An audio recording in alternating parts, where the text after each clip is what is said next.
Hello दोस्तों, welcome to my YouTube channel educational अड्डा।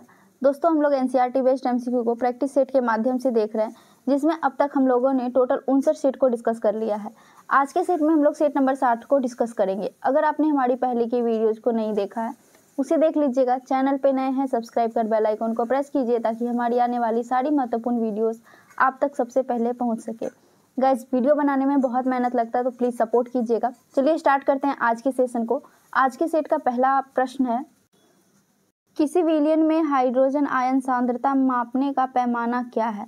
तो इसका सही आंसर ऑप्शन नंबर ए हो जाएगा। पीएच मान हाइड्रोजन आयन सांद्रता को मापने का पैमाना है। दोस्तों, पीएच मान 0 से लेकर 14 तक होता है, जिसमें 7 पे उदासीन होता है और 7 से 0 की तरफ जितना बढ़ते जाइएगा वो अम्लीय होते जाता है, और 7 से 14 की तरफ जितना बढ़ते जाइएगा वो क्षारीयता बढ़ाते जाता है। पीएच पैमाना पर विलयन का मान जितना कम होगा, आयन का सांद्रता उतना ही अधिक होता है। तो इसका सही आंसर ऑप्शन नंबर ए हो गया। अगला प्रश्न है, जल विद्युत का उत्पादन किस सिद्धांत पर कार्य करता है? तो दोस्तों, जल विद्युत का उत्पादन गुरुत्वीय स्थितिज ऊर्जा और ऊर्जा संरक्षण पर कार्य करता है। इसका सही आंसर ऑप्शन नंबर सी हो जाएगा, यानी 1 और 2 जो है इसका सही आंसर है। ये किस रूप में कार्य करता है दोस्तों? तो यह स्थितिज ऊर्जा से गतिज ऊर्जा में परिवर्तित होता है और फिर विद्युत ऊर्जा में बदल जाता है और ऊर्जा संरक्षण के रूप में कार्य करता है। तो इसका सही आंसर ऑप्शन नंबर सी हो जाएगा, यानी कि गुरुत्वीय स्थितिज ऊर्जा और ऊर्जा संरक्षण, इस पे विद्युत का उत्पादन सिद्धांत कार्य करता है। अगला प्रश्न है, नीचे दी गई सूची से मिलान करें और दोनों को सूचीबद्ध करें और सही उत्तर दें। तो चलिए देखते हैं, सूची 1 को सूची 2 से मिलाना है। पहला है ऑडियोमीटर। ऑडियोमीटर से क्या मापा जाता है? तो इससे ध्वनि की तीव्रता मापी जाती है। फोटोमीटर से प्रकाश की तीव्रता मापी जाती है। पिनकोमीटर, इससे तरल पदार्थ की विशेष गुरुत्व को मापा जाता है। और पायरोहीलियोमीटर से सौर्य विकिरण को मापा जाता है। तो इसका सही आंसर जो होगा वो होगा 2, 3, 4 और 1, जो कि ऑप्शन नंबर बी में है। तो इसका सही आंसर ऑप्शन नंबर बी हो जाएगा। अगला प्रश्न है, गिरने के दौरान बारिश की बूंदें कैसे गिरती है? दोस्तों, गिरने के दौरान बारिश की बूंदें गोलाकार हो जाती है, जो कि पृष्ठीय तनाव के कारण होता है, और यह एक समान त्वरण के साथ नीचे गिरती है। तो इसका सही आंसर ऑप्शन नंबर डी हो जाएगा, एक समान त्वरण के साथ। अगला प्रश्न है, संवेग की इकाई क्या है? तो संवेग की इकाई किलोग्राम मीटर पर सेकेंड होता है। इसका सही आंसर ऑप्शन नंबर सी हो जाएगा। अगला प्रश्न है, इलेक्ट्रोलाइटिक सेल क्या बदलता है? दोस्तों, इलेक्ट्रोलाइटिक सेल विद्युत ऊर्जा को रासायनिक ऊर्जा में परिवर्तित करता है। इसका सही आंसर ऑप्शन नंबर बी होगा, जबकि रासायनिक ऊर्जा को विद्युत ऊर्जा में बैटरी या फिर ईंधन सेल परिवर्तित करता है, और रासायनिक ऊर्जा को यांत्रिक ऊर्जा में विद्युत मोटर के द्वारा बदला जाता है। स्थितिज ऊर्जा को विद्युत ऊर्जा में नहीं बदला जा सकता। तो इस क्वेश्चन का आंसर ऑप्शन नंबर बी है। अगला प्रश्न है, दहन किस प्रकार की अभिक्रिया है? तो दोस्तों, दहन यह एक रासायनिक अभिक्रिया है, साथ ही ऊष्माक्षेपी अभिक्रिया और ऑक्सीकरण अभिक्रिया भी है। तो इसका सही आंसर 1, 2 और 3, यानी कि ऑप्शन नंबर सी हो जाएगा। दोस्तों, अवकरण अभिक्रिया क्यों नहीं होगा? तो इसका क्षरण होता है, यानी कि ऑक्सीजन का क्षरण होता है। तो इसका सही आंसर 1, 2 और 3, यानी ऑप्शन नंबर सी हो जाएगा। अगला प्रश्न है, ऑक्सीजन के कितने समस्थानिक है? तो दोस्तों, ऑक्सीजन के 3 समस्थानिक होता है, O16, O17 और O18। तो इसका सही आंसर ऑप्शन नंबर सी हो जाएगा 3। अगला प्रश्न है, श्वसन के दौरान किसका विघटन नहीं होता है? तो श्वसन के दौरान वसा का विघटन फैटी एसिड में होता है, फैटी एसिड या फिर ग्लिसरॉल में होता है। कार्बोहाइड्रेट का विघटन ग्लूकोज के रूप में होता है। प्रोटीन का विघटन एमिनो एसिड के रूप में होता है, जबकि विटामिन का विघटन नहीं होता है। तो इसमें किसका विघटन नहीं होता है ये पूछ रहा है, तो ऑप्शन नंबर सी सही हो जाएगा, केवल 4 जिसका विघटन नहीं होता है।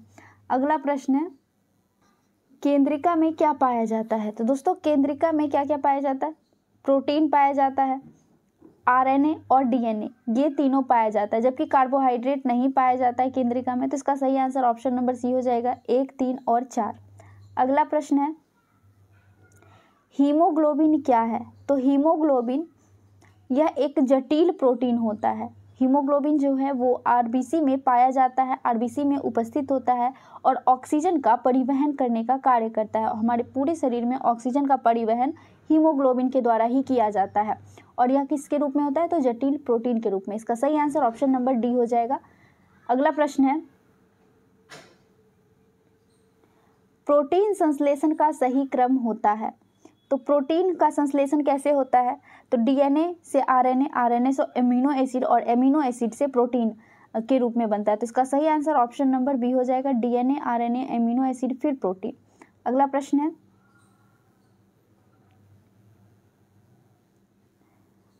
मध्यकालीन भारत के संदर्भ में निम्नलिखित में से कौन सा आकार की दृष्टि से आरोही क्रम में सही उत्तर है। तो सबसे छोटा से बड़ा की तरफ जाना है, आरोही क्रम यानी बढ़ते क्रम में जाना है। तो मध्यकालीन भारत में जो परगना था, परगना कई गांवों के समूह को परगना कहते थे। फिर कई परगना मिलकर एक सरकार का निर्माण करता था और फिर कई सरकार मिलकर एक सूबा यानी कि जो अभी प्रांत, जिसको प्रांत या फिर राज्य करके जानते हैं, तो वो कई सूबा मिलकर कई सरकार मिलकर एक सूबा का निर्माण करता था। तो सबसे छोटा इसमें कौन सा हो जाएगा, परगना, फिर परगना के बाद सरकार और फिर सरकार के बाद सूबा। तो इसका सही आंसर ऑप्शन नंबर ए हो जाएगा। अगला प्रश्न है, कलिंग विजय का वर्णन अशोक के किस शिलालेख में है। तो दोस्तों कलिंग विजय का वर्णन अशोक के 13वें शिलालेख में है। इसका सही आंसर ऑप्शन नंबर डी हो जाएगा। इसमें इन्होंने अपने राज्याभिषेक के 8 साल बाद कलिंग पर आक्रमण किया था, यानी अशोक अपने राज्याभिषेक के बाद 8 साल बाद कलिंग पर आक्रमण किया था और यहाँ पे बहुत ही भयंकर बहुत भयंकर परिणाम देखने को मिला था, जिसमें लगभग 50,000 लोगों की मृत्यु हुई थी। जिसकी बाद से यानी कलिंग विजय के बाद से अशोक ने बौद्ध धर्म को अपना लिया था। तो किस शिलालेख में इसका वर्णन है, तो 13वें में। इसका सही आंसर ऑप्शन नंबर डी हो जाएगा। अगला प्रश्न है, सूची 1 को सूची 2 से सुमेलित करना, मिलाना है। पहला है प्रतिहार। प्रतिहार की राजधानी कहाँ थी, तो दोस्तों प्रतिहार की राजधानी कन्नौज थी। चोल की राजधानी तंजौर थी। परमार की राजधानी कहाँ थी, तो परमार की राजधानी धारा थी और सोलंकी की राजधानी अहिलवाड़ा था। तो इसका सही आंसर कौन सा हो जाएगा, डी, ए, सी और बी, जो कि ऑप्शन नंबर डी में है। तो इसका सही आंसर ऑप्शन नंबर डी हो जाएगा। अगला प्रश्न है, अरबों द्वारा सिंध विजय की जानकारी मिलती है। तो दोस्तों जो अरबों के द्वारा सिंध विजय हुआ था उसकी जानकारी किससे मिलती है, तो वो मिलता है चचनामा। और चचनामा को तारीखे हिंद के नाम से भी जानते हैं या फिर फतेह नाम सिंध, ये इन नामों से भी जानते हैं। तो इसका सही आंसर ऑप्शन नंबर सी हो जाएगा, चचनामा। अगला प्रश्न है, इंपीरियल गजेटियर के संकलनकर्ता कौन थे। तो इसका सही आंसर ऑप्शन नंबर बी हो जाएगा, विलियम विल्सन हंटर के द्वारा इंपीरियल गजेटियर का संकलन किया गया था। अगला प्रश्न है, जहांगीर महल स्थित है। तो दोस्तों जहांगीर महल आगरा के किले में स्थित है। इसका सही आंसर ऑप्शन नंबर ए हो जाएगा। इसका निर्माण किसने करवाया था, दोस्तों इसका निर्माण अकबर ने अपनी हिंदू पत्नियों के लिए किया था। तो इसका सही आंसर ऑप्शन नंबर ए हो जाएगा। अगला प्रश्न है, किस मुगल शासक ने तंबाकू के प्रयोग पर प्रतिबंध लगाया था। तो दोस्तों तंबाकू के प्रयोग पर प्रतिबंध लगाने वाले मुगल शासक जहांगीर थे। तो इसका सही answer option number D, Jahangir हो जाएगा। अब अगर पूछे कि तंबाकू की शुरुआत किसने की, तो तंबाकू की शुरुआत 16वीं सदी के अंत में पुर्तगालियों के द्वारा किया गया था। अगला प्रश्न है, शिवाजी के शासन में सुमंत पद संबंधित है। तो दोस्तों शिवाजी के शासन में अष्टप्रधान बनाया गया था। शिवाजी के द्वारा 8 मंत्रियों के समूह को अष्टप्रधान कहा जाता था। उसमें से सुमंत जो था वो विदेश मंत्री था। तो इसका सही आंसर ऑप्शन नंबर बी हो जाएगा, विदेश मंत्री। बाकी राजस्व मंत्री को क्या कहा जाता था, तो राजस्व मंत्री को आमत्य कहा जाता था, पत्र व्यवहार मंत्री को सचिव कहा जाता था और सैन्य मंत्री को सरे नौबत कहा जाता था। तो इसमें पूछा है सुमंत, और सुमंत किससे संबंधित है, तो वो है विदेश मंत्री से। अगला प्रश्न है, निम्न में से किसे भारतीय राष्ट्रवाद का उत्प्रेरक कहा जाता है। तो दोस्तों भारतीय राष्ट्रवाद का उत्प्रेरक लॉर्ड कर्जन को कहा जाता है। इसका सही आंसर ऑप्शन नंबर बी हो जाएगा। लॉर्ड कर्जन का कार्यकाल 1899 से 1905 ईस्वी तक था, यानी कि 1899 ईस्वी में लॉर्ड कर्जन भारत का वायसराय बनकर भारत आया था और यहाँ पे उन्होंने कई प्रशासनिक सुधार किए। लेकिन 1905 ईस्वी में लॉर्ड कर्जन के समय में बंगाल विभाजन हुआ, जो उनकी कमी के रूप में सामने आया। इंडियन सोशल रिफॉर्म पत्र के संपादक थे? तो दोस्तों इंडियन सोशल रिफॉर्म पत्र के संपादक के.एन. नटराजन थे। कौन थे? के.एन. नटराजन। इसका सही आंसर ऑप्शन नंबर डी हो जाएगा। इसकी शुरुआत 1890 ईस्वी में किया गया था और इसका उद्देश्य था छोटे ग्रामीण समाज को आधुनिक समाज के साथ विकसित करना। तो इसका सही आंसर ऑप्शन नंबर डी हो जाएगा। अगला प्रश्न है, देशी रियासतों के प्रति अधीनस्थ पार्थक्य की नीति किस वायसराय ने अपनाई थी? दोस्तों देशी रियासतों के प्रति अधीनस्थ पार्थक्य की नीति लॉर्ड हेस्टिंग्स के द्वारा अपनाया गया था। इसका सही आंसर ऑप्शन नंबर डी हो जाएगा। दोस्तों लॉर्ड हेस्टिंग्स रिंग फेस की नीति यानी कि घेरे की नीति को समाप्त कर भारतीय रियासतों पर अंग्रेजी प्रभुत्व स्वीकार करने के लिए बाध्य कर दिया था। तो इसका सही आंसर ऑप्शन नंबर बी हो जाएगा। अगला प्रश्न है, इंडियन रिपब्लिक आर्मी की स्थापना निम्नलिखित में से किसने की थी? तो दोस्तों इंडियन रिपब्लिक आर्मी की स्थापना मास्टर सूर्य सेन के द्वारा किया गया था। इसका सही आंसर ऑप्शन नंबर डी हो जाएगा। इंडियन रिपब्लिक आर्मी की स्थापना हुई कब थी? तो दोस्तों यह 1930 ईस्वी में इसकी स्थापना हुई थी और 1930 ईस्वी में ही और क्रांतिकारी गतिविधियां हुई थी और वो था चटगांव शस्त्रागार, और चटगांव शस्त्रागार का नेतृत्व करता भी सूर्य सेन ही थे। तो इसका सही आंसर ऑप्शन नंबर डी हो जाएगा। अगला प्रश्न है, रोलेट एक्ट पारित होने के समय भारत के वायसराय निम्नलिखित में से कौन थे? तो दोस्तों रोलेट एक्ट पारित कब हुआ था? तो यह 18 मार्च 1919 ईस्वी को हुआ था। उस समय भारत के वायसराय लॉर्ड चेम्सफोर्ड थे। कौन थे? Lord Chelmsford. तो इसका सही आंसर ऑप्शन नंबर बी हो जाएगा, लॉर्ड चेम्सफोर्ड। रोलेट एक्ट कहाँ से पारित किया गया था? तो यह दिल्ली के इंपीरियल लेजिस्लेटिव काउंसिल के द्वारा पारित किया गया था। इसे अराजक या क्रांतिकारी अपराध अधिनियम के नाम से भी जाना जाता है। अगला प्रश्न है, अरुंडले समिति का संबंध निम्नलिखित में से किससे था? तो दोस्तों अरुंडले समिति का संबंध यह राजनीतिक सुधार से था। इसका सही आंसर ऑप्शन नंबर सी हो जाएगा। अरुंडले समिति की स्थापना 1928 ईस्वी में की गई थी। अगला प्रश्न है, वर्ष 1946 में रॉयल इंडियन नेवी के नाविकों ने विद्रोह किया था।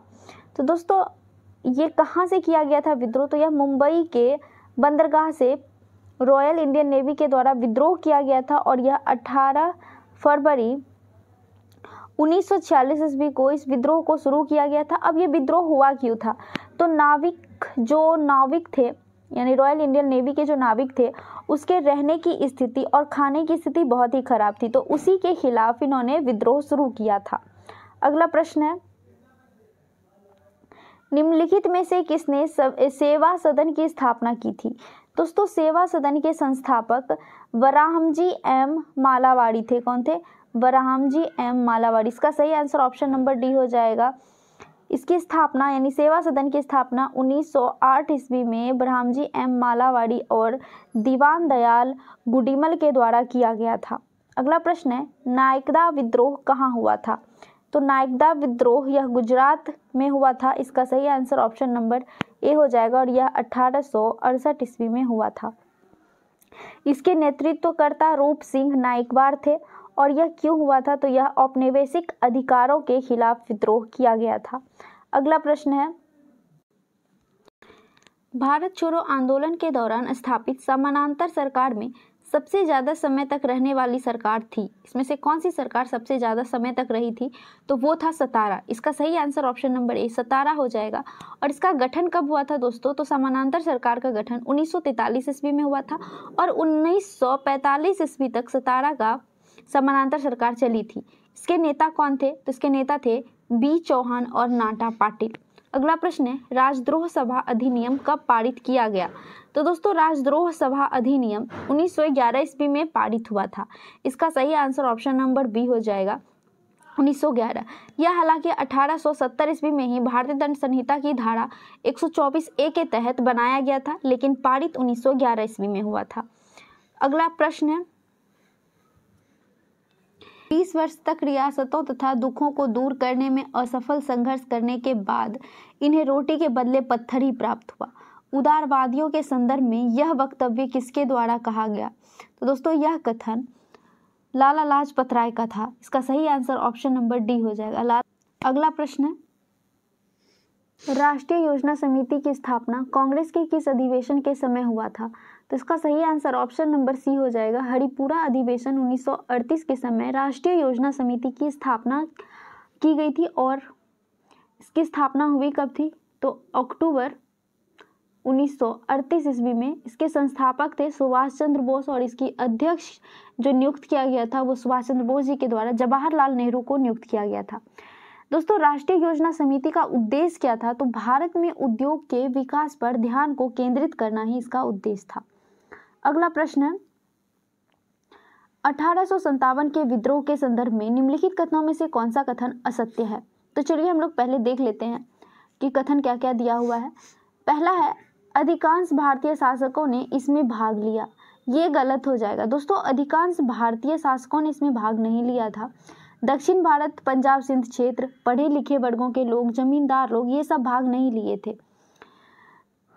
तो पहला तो गलत हो गया। दूसरा है, अधिकांश शिक्षित भारतीयों ने इसका समर्थन नहीं किया था। तो बिल्कुल इसका समर्थन जमींदारों के द्वारा और पढ़े लिखे शिक्षित वर्गों के द्वारा नहीं किया गया था। तीसरा है, बंगाल में जमींदार ब्रिटिश सत्ता के प्रति वफादार रहे। तो बिल्कुल इसका सही, ये भी सही है। और चौथा है, यह संपूर्ण भारत को प्रभावित ना कर सका। तो बिल्कुल दोस्तों ये भी सही है कि यह संपूर्ण भारत को प्रभावित नहीं कर सका। तो इसका सही आंसर ऑप्शन नंबर ए हो जाएगा। ये ज़्यादातर बिहार, बंगाल और अवध के क्षेत्र को ही प्रभावित किया था। कुछ मध्य प्रदेश के क्षेत्र को भी प्रभावित किया, लेकिन पूरे भारत को यह प्रभावित नहीं कर सका। अगला प्रश्न है, निम्नलिखित में से कौन बिहार में व्यक्तिगत सत्याग्रह से संबंधित थे? तो बिहार में व्यक्तिगत सत्याग्रह शुरू कब हुआ था? तो इसकी शुरुआत 1941 ईस्वी में हुई थी। बिहार में व्यक्तिगत सत्याग्रह की शुरुआत 1941 ईस्वी में हुई थी, लेकिन पूरे भारत में 1940 ईस्वी में ही व्यक्तिगत सत्याग्रह की शुरुआत महात्मा गांधी जी ने की थी और उसके पहले सत्याग्रही विनोबा भावे थे। लेकिन बिहार में जो व्यक्तिगत सत्याग्रह हुआ था वो 1941 ईस्वी में हुआ था, जिसके पहले सत्याग्रही श्री कृष्ण सिंह थे, दूसरे सत्याग्रही अनुग्रह नारायण सिंह थे और फिर श्याम नारायण सिंह भी सत्याग्रहियों में से एक थे। जबकि गौरी शंकर सिंह ये सत्याग्रही व्यक्तिगत सत्याग्रही से संबंधित नहीं है। तो इसका सही आंसर ऑप्शन नंबर सी हो जाएगा, गौरी शंकर सिंह। अगला प्रश्न है, सविनय अवज्ञा आंदोलन के दौरान गिरफ्तार होने के बाद राजेंद्र प्रसाद ने किसे अपना उत्तराधिकारी मनोनीत किया था? तो दोस्तों 1930 ईस्वी में नमक सत्याग्रह के दौरान जब राजेंद्र प्रसाद गिरफ्तार हुए थे तो उन्होंने अपना उत्तराधिकारी दीप नारायण सिंह को मनोनीत किया था। इसका सही आंसर ऑप्शन नंबर बी हो जाएगा, दीप नारायण सिंह। अब सविनय अवज्ञा आंदोलन की बात करें तो इसकी शुरुआत महात्मा गांधी जी के द्वारा किया गया और यह 6 अप्रैल 1930 ईस्वी को दांडी मार्च के अंतिम दिन जब गांधी जी ने नमक बनाकर नमक कानून को तोड़ा था, तो उसी दिन गांधी जी ने सविनय अवज्ञा आंदोलन की शुरुआत की थी। अगला प्रश्न है, भारत के राष्ट्रपति पर महाभियोग के संबंध में निम्नलिखित कथनों में से कौन सा कथन सही नहीं है? तो चलिए देखते हैं इसमें से कौन सा कथन सत्य नहीं है। पहला है, केवल संविधान के अतिक्रमण पर ही महाभियोग का प्रस्ताव लगाया जाता है। तो बिल्कुल ये सही है। दूसरा है, संविधान ने संविधान का अतिक्रमण को परिभाषित नहीं किया है। तो दोस्तों बिल्कुल सही, ये भी सही है। संविधान के द्वारा संविधान अतिक्रमण का परिभाषित नहीं किया गया। अगला प्रश्न है, राष्ट्रपति को महाभियोग प्रस्ताव पारित करने से 1 माह पूर्व लिखित सूचना देना आवश्यक है। तो ये भी सही है। महाभियोग प्रस्ताव पारित होने से पूर्व राष्ट्रपति को एक माह पूर्व लिखित सूचना देना पड़ता है और अगर दोनों सदन में से किसी एक सदन में राष्ट्रपति पर महाभियोग पारित हो जाता है तो दूसरे सदन में भेजने से 14 दिन पूर्व राष्ट्रपति को सूचित किया जाता है। अगला जो कथन है वो है, नामांकित सदस्य महाभियोग की प्रक्रिया में शामिल नहीं होते हैं। तो ये गलत हो जाएगा। इसका सही आंसर ऑप्शन नंबर डी हो जाएगा, नामित सदस्य महाभियोग की प्रक्रिया में शामिल होते हैं। अगला प्रश्न है, निम्नलिखित में से कौन सा युग्म सुमेलित नहीं है? इसमें से कौन सा युग्म सुमेलित नहीं है? तो चलिए देखते हैं। पहला है, विधि द्वारा स्थापित प्रक्रिया ब्रिटेन। ये गलत है दोस्तों। विधि द्वारा स्थापित प्रक्रिया हमारे संविधान में जापान के संविधान से लिया गया है। दूसरा है राज्यसभा सदस्यों का निर्वाचन दक्षिण अफ्रीका के संविधान से लिया गया है, तो बिल्कुल सही, हमारे संविधान में राज्यसभा सदस्यों का निर्वाचन दक्षिण अफ्रीका के संविधान से लिया गया है। द्विसदनवाद यह ब्रिटेन से लिया गया है, ना कि यूएसए से, तो ये भी गलत है। चौथा है समवर्ती सूची, जो कि ऑस्ट्रेलिया के संविधान से लिया गया है, ये सही है। ब्रिटेन से दोस्तों एक और, विधि का शासन जो है वो ब्रिटेन से लिया गया है और विधि द्वारा स्थापित प्रक्रिया जापान से लिया गया। आप दोनों को अच्छे से याद रखिएगा, क्योंकि इस दोनों चीज में कंफ्यूजन होता है कि इसमें पूछ रहा है कौन सा सुमेलित नहीं है, तो 1 और 3 जो है वो सुमेलित नहीं है, बाकी 2 और 4 सही सुमेलित है, तो इसका सही आंसर ऑप्शन नंबर ए हो जाएगा। अगला प्रश्न है, निम्नलिखित में से कौन संविधान के मूल ढांचे के अंतर्गत शामिल नहीं है? तो देखते हैं कौन कौन मूल ढांचे के अंतर्गत शामिल है। तो वो है संघवाद, व्यक्ति की स्वतंत्रता और गरिमा, न्याय तक प्रभावी पहुंच, ये सभी मूल ढांचे के अंतर्गत शामिल हैं, जबकि न्यायिक सर्वोच्चता या मूल ढांचे के अंतर्गत शामिल नहीं है, तो इसका सही आंसर ऑप्शन नंबर ए हो जाएगा। अगला प्रश्न है, निम्नलिखित में से किसके वेतन एवं भत्ते भारत के संचित निधि पर भारतीय व्यय में शामिल है? तो इसका सही आंसर हो जाएगा ऑप्शन नंबर डी, नियंत्रण एवं महालेखा परीक्षक का वेतन संसद के द्वारा तय किया जाता है, ना कि संचित निधि के द्वारा दिया जाता है, तो इसका सही आंसर ऑप्शन नंबर डी हो जाएगा। अगला प्रश्न है, उच्चतम न्यायालय की पूर्वावलोकन शक्ति का वर्णन निम्नलिखित में से किस अनुच्छेद में है?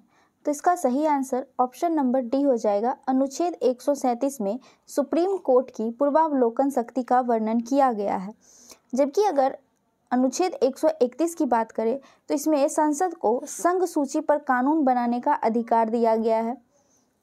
अनुच्छेद 132 में हाई कोर्ट के निर्णय के खिलाफ सुप्रीम कोर्ट में अपील किया जा सकता है, ये अनुच्छेद 132 में है। अनुच्छेद 136 के अंतर्गत कहा गया है कि सुप्रीम कोर्ट को भारत के क्षेत्र में किसी भी न्यायालय के द्वारा दिए गए आदेश के खिलाफ अपील किया जा सकता है, उसको परिवर्तित किया जा सकता है, ये अनुच्छेद 136 में कहा गया है।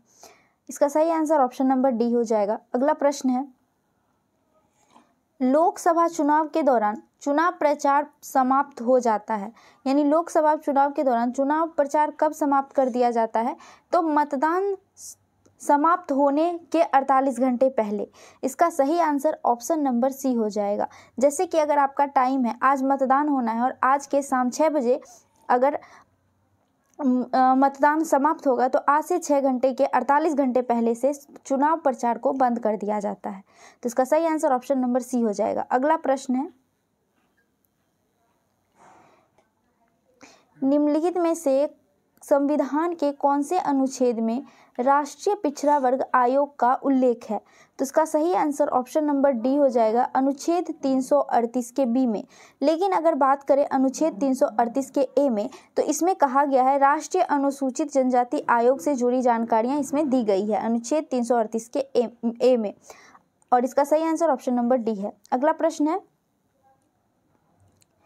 निम्न में से कौन सा एक विदेशी प्रत्यक्ष निवेश में शामिल नहीं होगा? इसमें से कौन सा ऐसा ऑप्शन है जो एक विदेशी प्रत्यक्ष निवेश में शामिल नहीं होगा? तो वो हो जाएगा पोर्टफोलियो। इसका सही आंसर ऑप्शन नंबर डी हो जाएगा। पोर्टफोलियो निवेश में स्टॉक मार्केट आता है, ब्रांड आता है, नकद समकक्षता आता है, ये सारी चीज़ें पोर्टफोलियो निवेश के अंतर्गत आता है। अगला प्रश्न है, रुपए की परिवर्तनीयता का क्या तात्पर्य है? तो दोस्तों रुपए की परिवर्तनीयता का तात्पर्य रुपयों को अन्य मुद्रा में परिवर्तित करने हेतु अनुमति देना, ये कहलाता है। यानी अगर आप अपने रुपये को डॉलर में बदलना चाहते हैं तो उस डॉलर में बदलने के लिए जो आपको अनुमति दी जाती है वही होता है रुपये का परिवर्तनीयता। तो इसका सही आंसर ऑप्शन नंबर ए हो जाएगा। अगला प्रश्न है, कुंडनकुलम परियोजना किस राज्य में स्थित है? तो इसका सही आंसर ऑप्शन नंबर सी हो जाएगा। तमिलनाडु के तिरुनेलवेली जिले में स्थित है कुंडनकुलम परियोजना। इसका क्षमता 6000 मेगावाट विद्युत ऊर्जा है। इसकी स्थापना की बात करें तो इसकी स्थापना 2002 ईस्वी में हुई थी। इसका सही आंसर ऑप्शन नंबर सी हो जाएगा। अगला प्रश्न है, निम्नलिखित में से किस समिति का संबंध मुद्रा आपूर्ति की अवधारणा में परिवर्तन से है? तो इसका सही आंसर हो जाएगा option number C, Y V Reddy समिति जो कि मुद्रा आपूर्ति की अवधारणा में परिवर्तन से संबंधित है। इस समिति की स्थापना 2001 ईस्वी में की गई थी। अगला प्रश्न है, पेरियार अभयारण्य निम्नलिखित में से किसके लिए प्रसिद्ध है? तो दोस्तों पेरियार अभयारण्य बाघ और हाथियों के लिए प्रसिद्ध है। एशियाई हाथियों के लिए ये पेरियार वन्यजीव अभयारण्य प्रसिद्ध है, जो कि केरल के इडुक्की जिले में स्थित है। तो इसका सही आंसर ऑप्शन नंबर बी हो जाएगा, बाघों के लिए। अगला प्रश्न है, भारत में निम्न में से कौन नवीकरणीय ऊर्जा स्रोत सर्वाधिक संभाव्यता वाला है? तो इसका सही आंसर ऑप्शन नंबर ए हो जाएगा, सौर ऊर्जा, जो कि सूर्य के प्रकाश को विद्युत ऊर्जा में बदलेगा। ये सबसे ज़्यादा आगे जो नवीकरणीय ऊर्जा के स्रोत होंगे उसमें सबसे ज़्यादा होने की संभावनाएं हैं। अगला प्रश्न और आज के सेशन का लास्ट प्रश्न है। वीडियो कैसी लगी जरूर बताइएगा। प्रश्न है, ऊर्जा संकट से क्या तात्पर्य है? तो इसका सही आंसर हो जाएगा ऑप्शन नंबर डी, कोयला तथा पेट्रोल जैसे जीवाश्म ईंधन के समाप्त होने की खतरा को ही ऊर्जा संकट कहते हैं। तो इसका सही आंसर ऑप्शन नंबर डी हो गया। तो हमारा आज का सेशन यहीं तक था। वीडियो कैसी लगी जरूर बताइएगा, अपने दोस्तों में शेयर कीजिएगा, लाइक कीजिएगा। मिलते हैं नेक्स्ट सेट में, नेक्स्ट सेशन में नेक्स्ट सेट के साथ। जय हिंद।